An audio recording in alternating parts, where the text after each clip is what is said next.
Okay, we're gonna cook up some beef stew. And of course, you need a good piece of meat, you need a sharp knife, you need a great little Dutch oven, which I have on the stove here.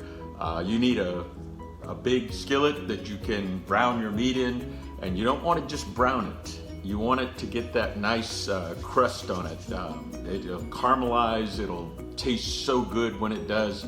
And we're gonna cut up some veggies. I'm gonna be able to cook the meat really slow, and we'll do the veggies later, add them later so that they don't overcook, because we want those to come out just right. So we'll probably cook the meat twice as long as we do the veggies. And as I go, I'll kind of show you the different ingredients that are going into it and the prep work that I do. And hopefully it'll come out well and taste as delicious as it always does. And Jeanette, I promise you, your stew looks delicious. And like I said, it's not the best stew, it's the second best stew. Mine, I'm telling you, is the best. So anyways, we're having a fun, friendly little challenge where we inspire one another with a little cook-off in our recipes group and food group. So we'll see how it comes out. Look at that grass-fed beef chuck roast. That is a beautiful piece of meat. I'm gonna take any major chunks of fat off, but I wanna leave a little fat in there because fat is not your enemy, and it gives the stew flavor and consistency. It makes it taste so good. So we're gonna do some prep work on this meat, and I'll show you the finished result. So there's our meat once we've trimmed off most of the fat. Then we're gonna lightly toss it in some flour, and we're gonna have some herbs and some spices in there. I wanna keep it pretty simple, so salt, pepper, garlic powder, and a little bit of rosemary, sage, and thyme. One little tip when you're cutting your meat, make sure you cut across the grain, not with the grain of the meat, because cutting across will make your meat cook more tender when it's done, rather than having those long fibers in there. So you want to cut across the grain of the meat. So there's the finished cut up meat, and you can tell I cut off a lot of the fat and the gristle and any of the sinews that were in it. So I'm pretty careful when I cut up my meat to do that.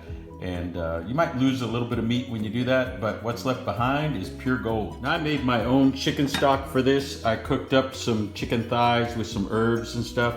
So that's gonna be delicious. I'm gonna take the thighs out, I'll eat those separately. And then the stock I'll use for my beef stew. And instead of buying like chicken broth, which is not near as tasty as this will be, this has so much flavor in it, but the broth that's in there, I like that better than beef broth. It gives the stew a better taste, I'm telling you. So now you're just gonna dredge the meat in your flour with your seasoning in it. And that's what I'm doing here. Of course, I've got my red wine over there, a little bit of very small batch Jefferson, Kentucky bourbon.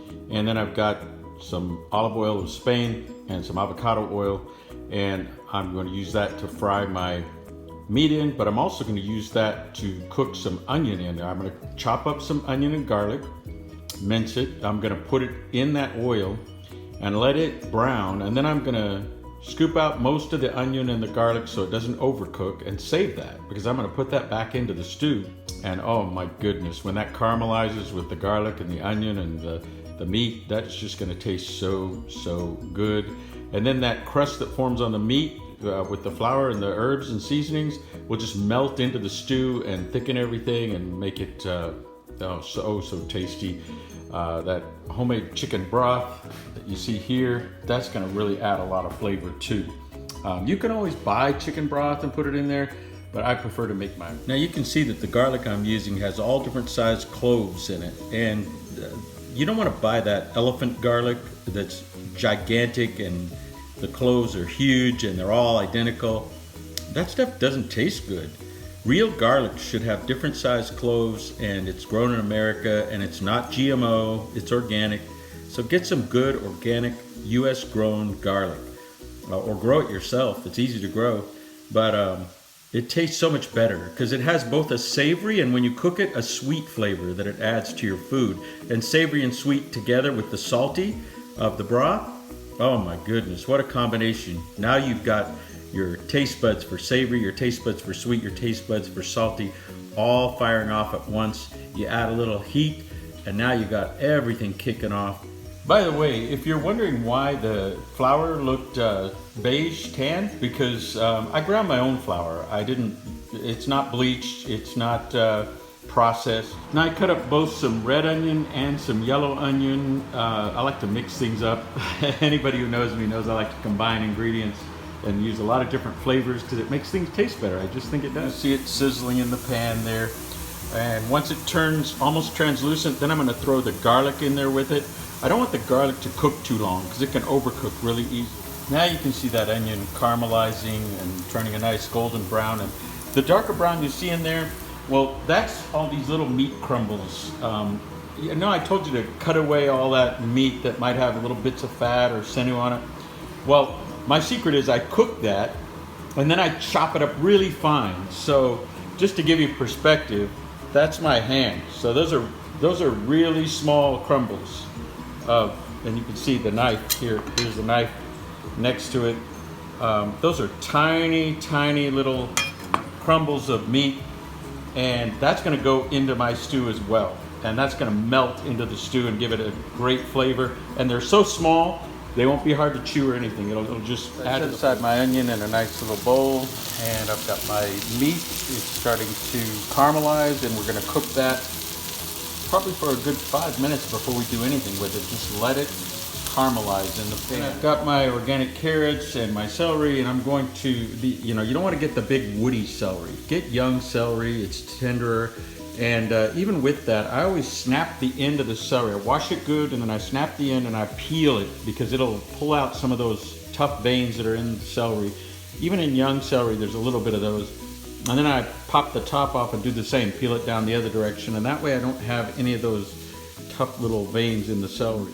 Red potatoes over here that I'm going to put in, and then I've got some sweet potato and I've got some white potatoes. Well, this is where I'm going to add my little bit of wine, a little bit of that small batch bourbon into my meat while it's cooking and browning. Look how that's browning up.